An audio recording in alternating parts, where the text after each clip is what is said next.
స్వచ్ఛమైన నాణ్యమైన గౌదర్పార్ పూజా ఉత్పత్తులు www.gaudarpar.com ద్వారా ఆన్లైన్ లో ఆర్డర్ చేయండి. మీ ఇంటిని దేవాలయంగా మార్చుకోండి. నమస్కారం, వెల్కమ్ టు సుమన్ టీవీ. నేను గీతాంజలి. ఆగస్టు 16వ తేదీన వరలక్ష్మి వ్రతం. ఈ వ్రతాన్ని మనలో చాలా మంది ఆచరిస్తూ ఉంటారు, కానీ ఎన్నో సందేహాలు ఉంటాయి. వ్రతం ఏ సమయంలో ఆచరించాలి, ఎలా వ్రతం చేసుకోవాలి, వ్రతం చేసిన తర్వాత ఆ ద్రవ్యాలు అంటే పూజా వస్తువులు ఏవైతే ఉన్నాయో వాటిని ఏం చేయాలి, అమ్మవారిని అసలు ఎలా అలంకరించుకోవాలి, కలశం పెట్టాలా వద్దా, ఆనవాయితీ ఉన్నవాళ్ళు మాత్రమే చేసుకోవాలా, మరీ ముఖ్యంగా వితంతువులు అంటే భర్త లేని వాళ్ళు మరి వ్రతం చేసుకోవచ్చా, ఒకవేళ చేసుకోవాలనుకుంటే వాటికంటూ కొన్ని నియమాలు ఉంటాయా, ఇలా చాలా సందేహాలండి. ప్రేక్షకులు కామెంట్స్ రూపంలో అడిగారు. ఇవన్నీ నాకు అనిపించింది, ఇవన్నీ వ్రతానికి ముందే నివృత్తి చేస్తే దానికి తగ్గట్టుగా వాళ్ళు ఏర్పాటు చేసుకుంటారు కదా అని. మరి ఇవన్నీ సందేహాలు నివృత్తి చేయాలంటే ఒక ప్రముఖమైన వ్యక్తి ఉండాల్సిందే. నేను సంప్రదించాను ప్రముఖ జ్యోతిష్యులు బ్రహ్మశ్రీ నందిబట్ల శ్రీహరి శర్మ గురువు గారిని. వారిని అడిగితే వీటన్నిటికీ చాలా అవలీలగా చెప్పారు. నేను వినే కన్నా మీరందరూ వింటే బాగుంటుంది కదా, అందుకే ఇలా కార్యక్రమాన్ని ఏర్పాటు చేశాము. అది కూడా అమ్మవారి సమక్షంలోనే కూర్చున్నాము. నేను కూడా వ్రతాన్ని చాలా చక్కగా ఆచరించాను. నందిబట్ల గారే స్వయంగా నాతో వ్రతం చేపించారు. ఆ వీడియో కూడా నేను మీకు చూపిస్తాను, మీరు కూడా ఆ వీడియో చూడండి. అలాగే డౌట్స్ కూడా క్లియర్ అవ్వడానికి ఈ వీడియో చేస్తున్నాం. ఇక గురువు గారికి ఆహ్వానం పలికిద్దాం. గురుగారు నమస్కారం అండి. వాగర్థ వివసంపృక్తౌ వాగర్థ ప్రతిపత్తయే జగతః పితరౌ వందే పార్వతీ పరమేశ్వరౌ. సదాశివసమారంభాం శంకరాచార్య మధ్యమాం అస్మదాచార్య పర్యంతం వందే గురు పరంపరాం. ఆదిత్యాయ చ సోమాయ మంగళాయ బుధాయ చ గురు శుక్ర శనిభ్యశ్చ రాహవే కేతవే నమః. శృంగేరి పీఠాధిపతులకి కంచి పీఠాధిపతులకి నమస్కారములు తెలియజేసుకుంటూ కార్యక్రమాన్ని ప్రారంభిద్దాం. గురుగారు, ఆగస్టు 16వ తారీఖున వరలక్ష్మి వ్రతం. అందరూ వ్రతం ఆచరిస్తాము. ప్రత్యేకంగా కొంతమంది అయితే ఎంత వైభవంగా చేసుకుంటారో అమ్మవారిని. ఇవాళైతే నాకు చాలా సంతోషం అనిపించింది. మీ దయ వల్ల నేను చాలా చక్కగా వ్రతం చేసుకున్నాను. అమ్మవారికి అభిషేకం చేయటం కానీ, తాంబూలం సమర్పించడం కానీ, చక్కగా శ్రీ సూక్తంలో గుప్తంగా ఉన్నటువంటి ఆ నామాలతోటి 108 నామాలతోటి అర్చన ఇలా చేసాం, మనం పూజ చేయగలిగాము. అయితే ప్రత్యేకించి వరలక్ష్మి వ్రతం పైన ఎన్నో సందేహాలు ఉన్నాయండి అందరికీ. అవి నివృత్తి చేస్తారని కోరుకుంటూ ముందుగా అసలు వరలక్ష్మి వ్రతాన్ని ఏ సమయంలో చేసుకోవాలి? మనకు ఈసారి 16వ తారీఖు రోజున ఏకాదశితో కలిసి వచ్చింది. చాలా శుభదినంగా చెప్పవచ్చమ్మా. కాకపోతే మనకున్నటువంటిది ఏంటంటే కరణములలో భద్రాకరణం అనేటువంటిది అంత ఆస్పీషియస్ అంటే శుభమైనటువంటి కరణం కాదు. ఆ 16వ తారీఖు రోజున ఉదయం 9:13 వరకు ఈ యొక్క భద్రాకరణం ఉన్నది. కాబట్టి ఈ భద్రాకరణం వెళ్ళిపోయిన తర్వాత వచ్చే భవకరణంలో ఈ యొక్క కార్యక్రమం చేసుకోవచ్చు. అయితే వరలక్ష్మి వ్రతం అనేటువంటిది ఈ యొక్క సంబంధించినటువంటి ఆచారాన్ని బట్టి ఉదయం పూట చేసుకునే వాళ్ళు చేసుకోవచ్చు, లేదా సాయం సంధ్యా సమయంలో చేసుకోవచ్చు.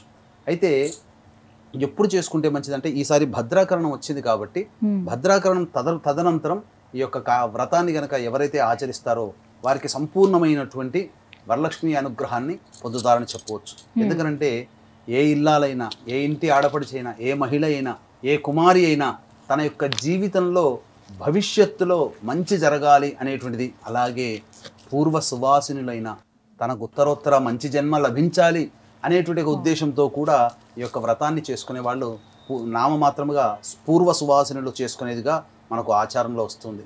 కాబట్టి ఇక్కడ మధ్యాహ్నం గనక మీరు గనక కార్యక్రమం అయ్యే లోపల చేసుకోవచ్చు. అంటే 9:30 నుంచి మొదలుకొని 1 గంట లోపల కార్యక్రమాన్ని పూర్తి చేసుకోవచ్చు. ఈ 9:30 లోపల అమ్మవారికి కావాల్సినటువంటి పిండి వంటలు, నైవేద్యాలన్నీ కూడాను మీరే స్వయంగా చేసుకోవచ్చు. లేదు మేము ఉపవాసం ఉండి చేసుకుంటామన్నప్పుడు సంధ్యా సమయంలో లక్ష్మీ అమ్మవారి యొక్క ప్రవేశం ప్రతి ఇంట్లో ఉంటుంది కాబట్టి 5:30 నుంచి కార్యక్రమాన్ని ప్రారంభించుకొని సాయంత్రం 7:30 కల్లా ముగించుకొని ముత్తైదులకి వాయినాలు అదే యథావిధిగా వరలక్ష్మి వ్రతంలో ఏ విధంగా చెప్పబడ్డదో ఆ విధంగా చేసుకోవచ్చమ్మా. అలాగే గురువుగారు, ఎవరు ఈ వ్రతాన్ని ఆచరించాలి అంటే ఆనవాయితీ ఉన్న వాళ్ళు మాత్రమే చేసుకోవాలా?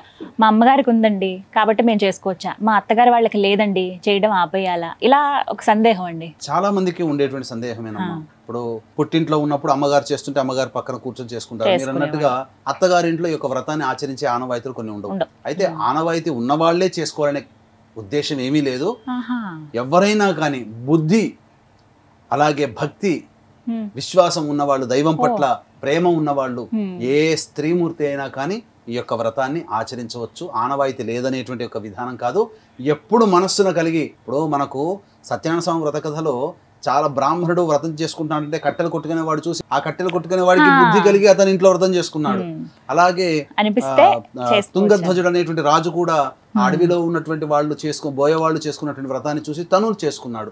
ఇలా సాధు అనేటువంటి వ్యక్తి, ఇలా అందరూ కూడా మనం చూసుకుంటే వ్రత కథలో ఒకరిని చూసి చేసుకున్నదే తప్ప ఇది ఆనవాయితీగా వస్తున్నటువంటిది. కాకపోతే దీన్ని అమ్మవారి అనుగ్రహాన్ని పొందే విధంగా ఆనవాయితీగా చేసుకునే ఆచారం కూడా కొంతమందికి ఉంది. ఆనవాయితీ లేకపోయినా కానీ ఎవరైనా కానీ ప్రారంభించుకోవచ్చు. భక్తి ప్రేమ అమ్మవారి పట్ల కలిగితే చాలు. అలాగే గురువు గారు, కలశం ఖచ్చితంగా పెట్టుకోవాలంటారండి వరలక్ష్మి వ్రతం చేసిన వాళ్ళు? సాధారణంగా మనకు పూర్వకాలం నుంచి వస్తున్నటువంటి ఆచారం ఏంటంటే దేవతా ఆరాధనని చేసేటప్పుడు కలశము, అందులో నీరు. ఎందుకంటే వరుణుణ్ణి మనం దేవతారాధనగా మనం చూస్తూ మనం చేయించుకుంటూ వస్తుంటాం కార్యక్రమాల్లో కూడా. కాబట్టి ఇప్పుడంటే విగ్రహాలు వచ్చాయి, ఫోటోలు వచ్చాయి, కానీ ఆ కాలంలో లేవు కదమ్మా విగ్రహాలు. కేవలం దేవాలయంలో తప్ప సామాన్యుల ఇంట్లో ఎక్కడ ఉన్నాయి? కాబట్టి కలశమే ఆ దేవతా స్వరూపంగా భావించి కలశం పెట్టుకునే ఆచారంగా చేసుకుంటూ వచ్చారు. ఇది కలశమైనా పెట్టుకోవచ్చు, లేదు అమ్మవారి చిత్రపటం పెట్టుకొని అయినా కానీ ఈ యొక్క పూజని ఆచరించవచ్చు. ఇది కల్పోక్తంగా ఎవరైనా తమకు స్థాయికి తగ్గట్టుగా చేసుకోవడంలో తప్పులేదు. ఆ కలశంలో బంగారు కలశం పెట్టుకోమని చెప్పబడి ఉంది అంటారు. కొంతమంది వెండి కలశం పెట్టుకోవచ్చు. శక్తి ఉన్న వాళ్ళు బంగారము, లేని వాళ్ళు మధ్యస్థంగా ఉన్న వాళ్ళు వెండి కలశము, తక్కువగా ఉన్న వాళ్ళు ఇత్తడి కలశము లేదా రాగి కలశము. ఇంకా చెప్పాలంటే ఈ కలియుగంలో మృణ్మయం అంటే మట్టికి చాలా ప్రాధాన్యత ఉంది. మట్టి మన పుట్టమన దగ్గర ఉన్నటువంటి మట్టితో శివలింగం చేస్తేనే, మృత్తికా శివలింగంతో అభిషేకం చేస్తేనే ఈశ్వరుడు ప్రసన్నుడు అవుతాడు. కాబట్టి మృత్తికకు అంతటి మహిమ ఉన్నది. కాబట్టి కుండలోకి అయినా కానీ మట్టి గురిగిలు అని అంటారు ఇక్కడ తెలంగాణ ప్రాంతంలో, అక్కడ చిన్నపాటి మట్టి కలశములు అని అంటారు. చిన్నపాటి మట్టి కలశంలో పెట్టి కూడా మీరు ఈ యొక్క వ్రతాన్ని ఆచరించవచ్చు. అలాగే కలశం పెట్టుకోవాలనే నియమం ఏమీ లేదు, ఫోటోకు అయినా కానీ పెట్టుకోవచ్చు. కానీ కొంతమంది ఎవరైతే కలశం పెడతారో ఆ బ్లౌజ్ పీస్ గానీ పైన పెట్టినటువంటి ఆ కొబ్బరికాయ గానీ ఏం చేయాలండి వాటిని? అది ఆ బ్లౌజ్ పీస్ ఏదైతే మీరు పెడతారు కదమ్మా కొబ్బరికాయకి పెట్టినప్పుడు, అప్పుడు ఆ యొక్క బ్లౌజ్ పీస్ ని ఎవరైనా కానీ పెద్ద ముత్తైదుకి మీరు చక్కగా ఇచ్చి వాయనం ఇవ్వచ్చు. అలాగే కొంతమంది ఆ యొక్క కొబ్బరికాయను ఏం చేయాలని అంటారు. కొంతమంది ఆ పూజ అంతా అయిపోయిన తర్వాత ఎప్పుడైనా కానీ శుభదినంలో పౌర్ణమి రోజున చక్కగా పాయసాన్నము మళ్ళీ వండి ఆ కొబ్బరితో చేసినటువంటి పాయసాన్నం వండి అమ్మవారికి నైవేద్యంగా చేయవచ్చు. లేదు ఒక మంచి శుభ సమయంలో ఆదివారం రోజున రాహుకాలం సాయంత్రం 4:30 నుంచి 6 గంటల మధ్య కాలంలో ఉంటుంది. అప్పుడు ఒక ఎర్రటి జాకెట్ పీస్లో ఈ కలశంలో పూజ చేసినటువంటి కొబ్బరికాయని, అలాగే గవ్వలు, తోక మిరియాలు, మిరపకాయలు, అలాగే పటిక, జీడి గింజలు ఇవన్నీ పెట్టి కూడాను దిష్టి పోవడం కోసమై గృహానికి కూడా రక్షగా కట్టుకుంటారు. పూజ చేశారు కాబట్టి అలా. అలాగే వితంతువులు అసలు వ్రతాన్ని చేసుకోవచ్చా అండి? చేస్తే ప్రత్యేకంగా ఏమైనా నియమం ఉంటుందా ఏంటి? అంటే ఇది మనకు కల్పంలోనే చెప్పబడి ఉందమ్మా. స్త్రీ సకల సౌభాగ్యాలతో వర్ధిల్లాలి అని అంటే ఏం చేయాలని చెప్పి పార్వతీదేవి పరమేశ్వరుని అడిగింది. కాబట్టి ఇది పూర్వ సువాసినులు చేసుకోవాలనే కోరిక కూడా ఉంది. ఎందుకంటే వారు భర్త బ్రతికుండగా ఈ వ్రతాన్ని ఆచరించారు. భర్త లేని కారణం చేత ఇప్పుడు చేసుకోలేకపోతున్నామేమో అని అంటారు. కానీ వాస్తవానికి చెప్పాలి అని అంటే పూర్వ సువాసినులకి ఈ యొక్క వ్రతాన్ని నోచుకునే అర్హత లేదు. కానీ మనస్సున అక్కడ అంటే స్త్రీమూర్తి అమ్మవారు కూడా పూర్వ సువాసిని అర్చితాయే నమః అనే లలితా సహస్రనామాల్లో సువాసిని అర్చితాయే నమః అన్నది. కాబట్టి ఆ స్త్రీమూర్తి రెండవ పక్షంలో అధమ పక్షంలో ఒక బ్రాహ్మణుని కర్తగా నియమించుకొని ఆ బ్రాహ్మణుడి యొక్క చేత తన గోత్రనామాదులు చెబుతూ బ్రాహ్మణుని చేత ఈ యొక్క వ్రతాన్ని చేసుకోవచ్చు. తప్పేమీ లేదు. ఇది పండితుల యొక్క అభిప్రాయం ప్రకారమే నేను చెప్తున్నాను, సొంత అభిప్రాయం కాదండి. వీక్షించేటువంటి ప్రేక్షకులు కూడా గమనించుకోవాలి. అమ్మవారి యొక్క ప్రేమని, అమ్మవారి యొక్క అనుగ్రహాన్ని పొందడానికి పూర్వ శివాసులు పనికిరారు అనేటువంటి ఒక అపప్రథ ఉంది. కాబట్టి చక్కగా దీనికి సంబంధించింది అమ్మవారికి సంబంధించిన పూజా విధానం చేసుకోవచ్చు. లేదా కలశం పెట్టుకోకపోయినా మీరు కుంకుమ పూజ విధానంగానైనా చేసుకోవచ్చు. లేదు వ్రతాన్ని గాఢంగా చేసుకోవాలనుకున్నప్పుడు మీ అమ్మాయి చేతనైనా కూర్చోబెట్టి చేయించుకోవచ్చు, మీ కోడలి చేతనైనా కూర్చోబెట్టి చేయించుకోవచ్చు. లేదు మీరు చేయాలనేటువంటి ఒక సంకల్పం ఉన్నప్పటికీ బ్రాహ్మణుని మీ తరపున, మీ గోత్రనామాల తరపున బ్రాహ్మణుని కూర్చోబెట్టి చేయించవచ్చు. గురుగారు, మరి పెళ్లి కాని వారు వరలక్ష్మి వ్రతాన్ని ఆచరించవచ్చా? ఒకవేళ చేసుకోవచ్చు అంటే ఏ విధంగా చేయాలి? పెళ్లి కాని వారు ఈ యొక్క వ్రతాన్ని నిరభ్యంతరంగా ఆచరించవచ్చమ్మా. ఎందుకనంటే స్త్రీకి సకల సౌభాగ్యాలు కలగాలనే ఉద్దేశంతోనే పార్వతీ అమ్మవారు అడిగింది. కాబట్టి ఈ యొక్క పెళ్లి కాని అమ్మాయి గనక చేసుకుంటే సులక్షణ అభిలషితుడైనటువంటి వరుడు లభిస్తాడు, అనగా కోరుకున్నటువంటి జీవిత భాగస్వామి లభిస్తాడు అని చెప్పి మనకు శాస్త్రం ప్రకారం ఉంది కాబట్టి చక్కగా చేసుకోవచ్చు. పూర్వ సువాసినులు కూడా చేసుకోవచ్చు, వితంతులు కూడా చేసుకోవచ్చు. దానివల్ల అంటే నామమాత్రముగా కలశము లేకుండా ఫోటో పెట్టి చేసుకోవచ్చు. దీనివల్ల ఏంటంటే ఉత్తరోత్తర దీర్ఘ సౌమంగళ్యం కలిగినటువంటి జన్మ ఆ యొక్క పూర్వ సువాసనలకి కలుగుతుంది. అలాగే వరలక్ష్మి వ్రతం చేసుకున్నప్పుడు ఎటువంటి నైవేద్యాలు అమ్మవారికి సమర్పించాలండి? నైవేద్యముల విషయానికి వచ్చేసేసరికి మనకు శాస్త్రం ప్రకారం 9 రకాలైనటువంటి పంచభక్ష భోజ్య లేహ్యములు అనేటువంటివి పెట్టమని చెప్పబడి ఉంది. 9 రకాల నైవేద్యాలు, అలాగే పండ్లు కూడా 9 రకాలుగా పెట్టుకోవచ్చు. శక్తి ఉన్న వాళ్ళు బేసి సంఖ్య రూపంలో 9, 7, 5, 3 కనీసం ఒకటైనా కానీ ఆ ఒకటి అన్నప్పుడు బెల్లం పాయసం నైవేద్యంగా పెట్టినట్లయితే తప్పకుండా ఆ యొక్క అమ్మవారు ప్రీతికి పాత్రులు అవుతారు, అనగా అమ్మవారికి అనుగ్రహం కలుగుతుంది. కాబట్టి శక్తి ఉన్న వాళ్ళు 9 నైవేద్యాలు, మధ్యమంగా ఉన్న వాళ్ళు 7, అలాగే 5, 3, 1 అన్నప్పుడు కనీసం ఒకటన్నా పెట్టదలిచినప్పుడు బెల్లం పాయసం నైవేద్యంగా పెట్టండి, అమ్మవారు చాలా సంతోషిస్తుంది. అలాగే వ్రతం చేసుకున్నప్పుడు గురువుగారు, ఇప్పుడు ముహూర్తం ఒకవేళ మధ్యాహ్నానికో అలా ఉందనుకోండి, పూజ చేసుకుని ఆ రోజంతా ఉపవాసం ఉండాలంటారా, లేదంటే ప్రసాదం స్వీకరించొచ్చా? అసలు ఎలాంటి నియమం పాటించాలి? మధ్యాహ్నం పూట గనక పూజ చేసుకుని ఉంటే ఆ రోజున శక్తి కలిగి ఉంటే ఉపవాసం ఉండవచ్చునమ్మా. లేదు, శక్తి లేదు అనుకున్న వాళ్ళు రాత్రి భోజనం చేయవచ్చు ఏకభుక్తంగా. సాయంత్రం పూట పూజ చేసుకునే వాళ్ళు మాత్రం మధ్యాహ్నం ఉపవాసం ఉండి పూజ అయిన తర్వాత తదనంతరం కుటుంబ సభ్యులతో కలిసి భోజనం చేయవచ్చు. లేదా ఆ రోజంతా ఆ లక్ష్మీ అమ్మవారి నామస్మరణ చేసుకుంటూ తెల్లవారి ఈ యొక్క మంటప ఉద్వాసన చెప్పిన తర్వాత అప్పుడు భోజనం చేయవచ్చు. గురుగారు, వ్రతం అయితే చక్కగా ఆచరిస్తాము, అయితే ఆ పూజా వస్తువులు ఏవైతే ఉన్నాయో అందంగా అలంకరించినవి, అమ్మవారికి పెట్టిన చీర కావచ్చు, అమ్మవారి విగ్రహమే కానీ, అలాగే అమ్మవారి రూపులు ఇప్పుడు ఎలా అయితే అందంగా అలంకరించుకున్నామో అలా, ఇవన్నీ ఏం చేయాలండి? ఎలా భద్రపరచాలి? అసలు ఉంచాలా? వచ్చే సంవత్సరానికి మళ్ళీ వినియోగించుకునే విధంగా ఉంటుందా అని అంటే? రూపులు ఇవన్నీ కూడా ఏదైతే ఉన్నాయో వచ్చే శుక్రవార పూజకి మీరు పెట్టుకోవచ్చు. ఇక ఈ యొక్క నిర్మాల్యములు అంటే పూజ చేసినటువంటి వస్తువులు ఎవరు తొక్కనటువంటి చోట ప్రదేశంలో ఒక గుంత తవ్వి మీరు ఆ ప్రదేశంలో పూజ చేయొచ్చు, లేదా నదిలో పడేయవచ్చు. అలాగే ఆ అమ్మవారికి పెట్టినటువంటి చీర ఎవరైనా ఒక బ్రాహ్మణ ముత్తైదువుకి కానీ, లేదా ఇంట్లో అమ్మగారే ఉంటారు పెద్ద ముత్తైదువు, ఆ అమ్మగారికైనా కానీ, ఎవరైనా కానీ మీకు ప్రేమ అభిమానం కలిగినటువంటి వ్యక్తికి అమ్మవారికి పెట్టినటువంటి చీర, రవికబట్ట, గాజులు, సుమంగళి వస్తువులు ఆ యొక్క పెద్ద ముత్తైదుకి ఎవరికైనా కానీ మీరు ఇచ్చి వారి ఆశీర్వచనం తీసుకోవచ్చమ్మా. కట్టిన చీరే ఇచ్చేయచ్చండి, చీర కడుతూ ఉంటారు కాబట్టి తప్పలేదు. కానీ మనం కట్టుకోవడానికి లేదమ్మా, చేసి పూజ చేసుకున్న వాళ్ళు కట్టుకోవడానికి లేదు, అది అమ్మవారు ఎవరికైనా కానీ ఇవ్వచ్చు. అలా గర్భవతులు ఆచరించవచ్చా అండి? ఒకవేళ చేయొచ్చు అంటే ఎన్నో నెల వరకు ఈ వ్రతాన్ని చేసుకోవచ్చు? గర్భవతులకి సంబంధించినది కనుక చూసుకున్నట్లయితే కొన్ని ఆచార సాంప్రదాయాల ప్రకారం అమ్మ 5వ నెల పడంగానే పురిటి సూతకం స్టార్ట్ అవుతుంది. కొంత సాంప్రదాయం ప్రకారం 7వ నెల పడగానే పురిటి సూతకం ప్రారంభమవుతుంది. కాబట్టి ఆ యొక్క ప్రాంత శిష్టాచారాన్ని బట్టి మీరు చేసుకోవచ్చు. నిరభ్యంతరంగా 1వ నెల, 2వ నెల, 3వ నెల, 4వ నెల ఉన్నా కానీ చేసుకోవచ్చు, తప్పు లేదు. గర్భవతులు చేసుకోవచ్చు.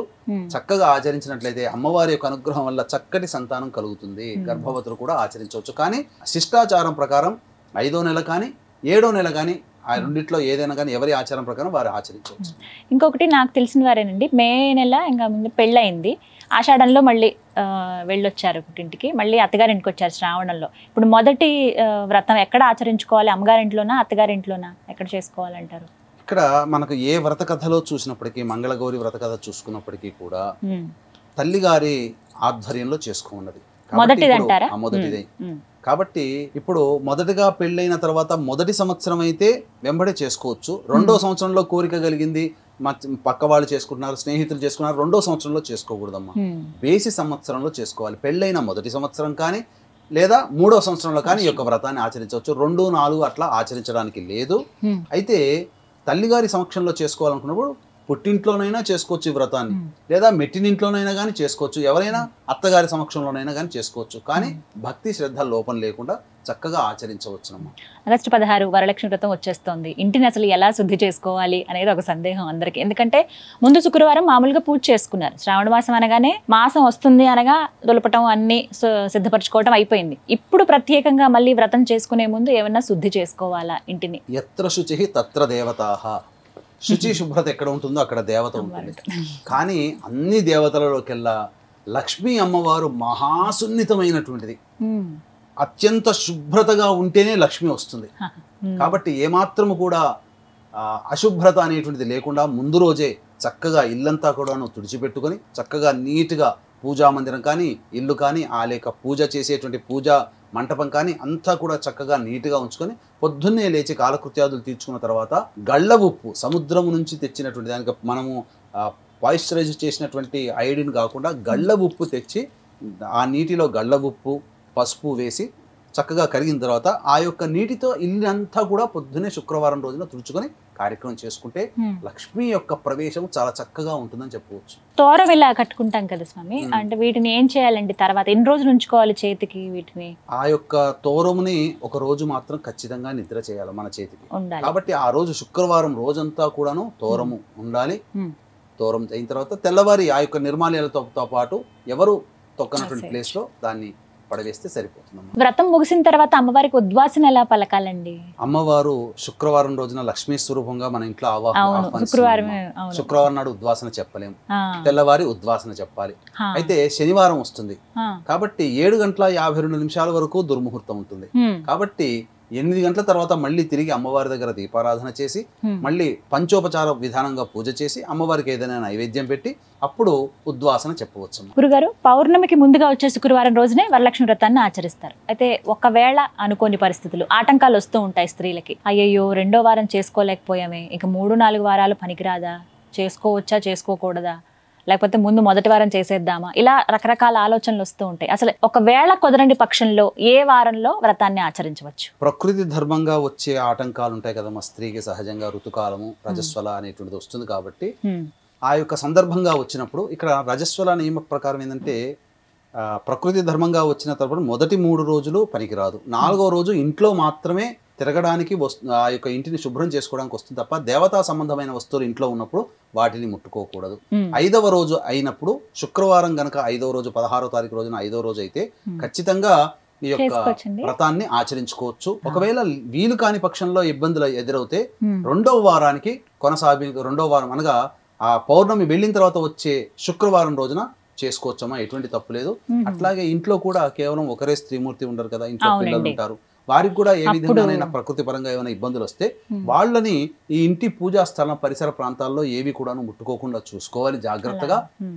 చక్కగా ఆ ఇంట్లో ఉన్నటువంటి వాళ్ళు ఇబ్బంది కలిగినటువంటి వాళ్ళు ఈ యొక్క వ్రతం ఆచరిస్తున్నటువంటి 2-3 రోజుల ముందు నుంచి కూడా శుద్ధిగా ఉంచుకొని ఏ వస్తువులు తాకుండా ఉన్నట్లయితే పవిత్రముగా ఈ యొక్క అమ్మవారి పూజని చేసుకోవచ్చు. గురుగారు, ఏడ్సోతుగా ఉంటుందండి కొంతమందికి, అంటే ఆ సంవత్సరం అంతా ఏం పూజలు చేయరు, అసలు ఇంట్లో కొంతమంది దీపారాధన కూడా చేయరు. అలాంటి వాళ్ళు అసలు వ్రతాన్ని చేసుకోవచ్చా? వ్రతాలే కదా చేసుకోవచ్చు అని కొంతమంది అంటూ ఉంటారు. అలా ఆచరించవచ్చండి వ్రతం? చేసుకోకూడదమ్మా. ఏటి సూతకంలో ఉన్నప్పటికీ సంవత్సరం వరకు తీరేంత వరకు తల్లిదండ్రులు కనుక గతించినట్లయితే ఖచ్చితంగా చేసుకోకూడదు. అంటే ఈ యొక్క వ్రతం చేసుకునే అమ్మాయి యొక్క తల్లిదండ్రులు కాదు, అమ్మాయికి ఆల్రెడీ వివాహం అయ్యుంటే అత్తమామలు ఏమన్నా జరిగిపోతే వాళ్ళు చేసుకోకూడదు. పెళ్లి కాని అమ్మాయి గనక పుట్టింట్లో ఉంటుంది కాబట్టి పెళ్లి కాని అమ్మాయి గనక తల్లిదండ్రులు పోతే ఆ అమ్మాయి కూడా చేసుకోకూడదు, సంవత్సరం పర్యంతం చేసుకోకూడదు. ముఖ్యంగా కొంతమందికి సంతానం వాళ్ళ బంధువులు దగ్గర బంధువుల దాయాదులో సంతానం కలుగుతుంది, జాతా శౌచం అని కూడా వస్తుంది. ఎవరైనా కుటుంబ వ్యక్తులు జరిగిపోయినప్పుడు 11 రోజులు సూతకం ఎలాగో ఎవరైనా వ్యక్తి పుట్టినప్పుడు 11 రోజులు మళ్ళీ జాతా శౌచం జనన సూతకం అని అంటారు. కాబట్టి అది కూడా పనికిరాదు. ఎవరైనా కుటుంబాల దగ్గర రక్త సంబంధికుల పిల్లలు కనుక పుడితే చేసుకోకూడదు, అన్నదమ్ముల పిల్లలు చేసుకోకూడదు. వీక్షించేటువంటి ప్రేక్షకులకి ఒక సందేశం, మనము ఎంత దేవత ఆరాధనని మనం చేసుకున్నా మన జీవితంలో మన కుటుంబంలో గనక పితృశాపములు ఉన్నట్లయితే ఆ యొక్క పితృశాప ప్రభావం వలన మనం చేసుకున్నటువంటి పూజా ఫలితము మనకు దక్కదు, అంటే మన ఇంటి గుమ్మం దగ్గరనే ఆగిపోతుంది. ఈ పితృదోషం తొలగిపోతే ఇప్పటి వరకు మనం చేసినటువంటి పూజల యొక్క పుణ్య ఫలితం అంతా మనం పొందుతాము. కాబట్టి తండ్రి వైపు 6 తరాలు, తల్లి వైపు 3 తరాల్లో ఏవైనా దుర్మరణాలు ఉన్నా, అలాగే liver failure, liver kidney cancer రోగాలతో ఎవరైనా మరణించినా, పెళ్లి కాకుండా మరణించినా, అలాగే అనేక పూజలు చేసినా ఫలితాలు పొందకుండా ఉన్నా, ఎన్ని పూజలు చేసినా దైవానుగ్రహం కలగలేకపోయినా అది పితృదోషంగా చెప్పవచ్చు. కాబట్టి పితృదోష నివారణార్థమే సెప్టెంబర్ 25వ తారీఖు రోజున అలాగే సెప్టెంబర్ 30వ తారీఖు రోజున మా ఆధ్వర్యంలో సశాస్త్రీయముగా జరిపించడం జరుగుతున్నాయి. అది పితృపక్షాలలో జరిపించడం జరుగుతుంది. కాబట్టి అవకాశం ఉన్న వాళ్ళు ఇట్టి మహత్తరమైనటువంటి అవకాశాన్ని ఎవరూ జారవిడ్చుకోకండి. మళ్ళీ పితృపక్షాల్లో చేయాలంటే మళ్ళీ వచ్చే సంవత్సరం వరకే వేచి చూడాలి. కాబట్టి ఈ సెప్టెంబర్ 25వ తారీఖు 30వ తారీఖు రోజున జరిగేటువంటి పితృదోష నివారణ కార్యక్రమంలో మీరు పాల్గొనవచ్చు. ఈ యొక్క విషయాల గురించి కార్యక్రమ తదనంతరం కాంటాక్ట్ చేసి పూర్తి వివరాలు తెలుసుకోవచ్చు. ఇలాగే ఏటి సూతకం ఉన్నప్పుడు అండి వాయనం తీసుకోవడానికి వెళ్ళొచ్చా? ఇది ఒక పెద్ద సందేహం. తీసుకోకూడదమ్మా. ఏటి సూతకం ఉన్నప్పుడు వాయనం ఇవ్వడానికి కానీ వాయనం తీసుకోవడానికి కానీ పనికిరారు. కాబట్టి దీనిని నిషేధము శాస్త్రం ప్రకారం. గురుగారు, అసలు వాయనమే ప్రధానం వరలక్ష్మి వ్రతంలో. వాయనాన్ని ఎలా ఇవ్వాలి? ఆ వాయనంలో ఏవే వస్తువులు ఉండాలి? ఎంతమంది ముత్తైదువులకు ఇవ్వాలి? వీటి గురించి వివరించండి. తప్పకుండానమ్మా. ఈ యొక్క శక్తిని అనుసరించి వీక్షించేటువంటి ప్రేక్షకుల యొక్క శక్తిని అనుసరించి ఈ యొక్క వాయనం అనేటువంటిది ఇవ్వాలి. అంటే ఈ వాయనము అనేటువంటిది బేసి సంఖ్యలో ఒకరికైనా ఇవ్వచ్చు, ముగ్గురికైనా ఇవ్వవచ్చు, 5గురికైనా ఇవ్వచ్చు. శక్తిని అనుసరించి ఏదైనా బేసి సంఖ్యలో ఇవ్వవచ్చు. అయితే మనకు తమలపాకులు ఏదైనా కానీ పూజ చేసేటప్పుడు తమలపాకులు ఉంటాయి కదండి, ఇవి తొడిమలు, ఇవి అగ్రభాగము. కాబట్టి తొడిమలు మన వైపున ఉండాలి, అగ్రభాగం ఎదుటివైపు వారిని చూస్తుండాలి. అలాగే పండ్లు కూడా ఉన్నాయనుకోండి, అరటి పండ్లు పెడతారు. ఈ యొక్క అరటి పండ్లు ఈ మొదలు భాగం ఉంది కదా, మన వైపు ఉండాలి, ఇవి ఆకరణ ఉండాలి. అలాగే దానిమ్మ పండు అయినప్పటికీ కూడా మీరు ఏది చూసుకున్నా ఈ యొక్క మొక్క నుంచి వచ్చేటువంటిది ఉంటుంది కదా, అది మన వైపు ఉండాలి, అది ఎదుటి వైపు ఉండాలి. ఈ విధంగా మీరు పండ్లు ఇవన్నీ కూడా పెట్టి వాయనం ఇవ్వవచ్చు. వాయనం ఇచ్చేటప్పుడు కూడా ఏంటనంటే తీసుకునే వ్యక్తి ఏ మహిళ అయితే ఉంటుందో ఆమె తూర్పు ముఖంగా ఉండాలి. ఇచ్చే వ్యక్తి ఉత్తరం వైపున కూర్చోవాలి. ఉత్తరం వైపున ఫేస్ పెట్టాలి. ఇప్పుడు నేను తూర్పు వైపున ఇలా కూర్చున్నాను అనుకోండి, నా కుడి చేతి వైపున ఆ అమ్మాయి ఇచ్చే వ్యక్తి కూర్చోవాలి. కాబట్టి వాయనం ఇచ్చేవాళ్ళు ఉత్తరం వైపు ఫేస్ పెట్టాలి, వాయనం తీసుకునే వాళ్ళు తూర్పు వైపు ఫేస్ పెట్టాలి. చక్కగా ఆ వాయనంలో ఏవైతే సుమంగళి వస్తువులు ఉంటాయి కదమ్మా, అద్దము, దువ్వెన, కాటుక, గాజులు, రవిక బట్ట, పూలమాల, పసుపు, కుంకుమ, ఇలా ఈ వాయనం ఇచ్చేదాన్ని చక్కగా ఒక చాటలో పెట్టి ఆ చాటలో కొంగు ఇలా మూసేసి ఇస్తినమ్మ వాయనం అని చెప్పడం. అలాగే తీసుకునే వ్యక్తి పుచ్చుకుంటినమ్మ వాయనం అని అలా 3 సార్లు అనాలి. అలాగే పుచ్చుకున్నదెవరు, ఇచ్చిందెవరు, నేనమ్మ. పుచ్చుకున్నదెవరు, నీ యొక్క వరలక్ష్మీదేవిని. పుచ్చుకునేది ఎవరు అని చెప్పి ఆ అమ్మాయి ఇచ్చే అమ్మాయి అడగాలి. నేను నీ యొక్క దేవతని వరలక్ష్మిని అని పుచ్చుకునే ఆమె ఆ విధంగా 3 సార్లు చెప్పాలి. అడిగితినమ్మా వరం అని చెప్పి ఆ వాయనం ఇచ్చే అమ్మాయి అనాలి. ఇస్తినమ్మా వరం అని చెప్పి ఆ మనస్సులో ఏదైతే సంకల్పం ఉందో ఆ తీసుకునే ముత్తైదుగా ఇస్తినమ్మ వరం అని చెప్పి ఆశీర్వదించాలి. అలా ఈ విధంగా 3 సార్లు చేయాలి. తర్వాత చాలా మంది వాయనం ఇచ్చిన తర్వాత పాదాలకి నమస్కారం చేస్తారమ్మా. చేసేటప్పుడు చాలా తప్పులు చేస్తున్నారు. ఇప్పటికీ కూడా సినిమాల్లో చూపించిన విధానమే కరెక్ట్ అనుకుంటున్నారు. కానీ చాలా మంది ఏంటంటే ఎదుటి వాళ్ళ దగ్గరికి వెళ్ళినప్పుడు పాదాలు నమస్కారం చేసేటప్పుడు 2 చేతులు ఇలా పెట్టేస్తున్నారు. ఏమవుతుంది, మన కుడి చేయి వాళ్ళ ఎడమ పాదానికి, మన ఎడమ చేయి వాళ్ళ కుడి పాదానికి తగులుతుంది. దీనివల్ల వాళ్ళలో ఉండేటువంటి నెగిటివ్ అంతా మనకు వస్తుంది. పాజిటివ్ వాళ్ళు ఇచ్చే దీవెన మనకు రాదు. ఈ విధంగా వాయనం ఇచ్చి ఆ అమ్మవారి యొక్క స్వరూపంగా ముత్తైదుని ఆశీర్వచనం తీసుకొని పాద నమస్కారం తీసుకొని వారికి భోజన తాంబూలాదులు ఇచ్చి, వీలైతే మీకు శక్తి కొలది చీర ఇవన్నీ కూడాను ఇచ్చి దక్షిణనిచ్చి భోజనం పెట్టి పంపించవచ్చునమ్మా. ఈ విధంగా వాయనం ఇవ్వాలి.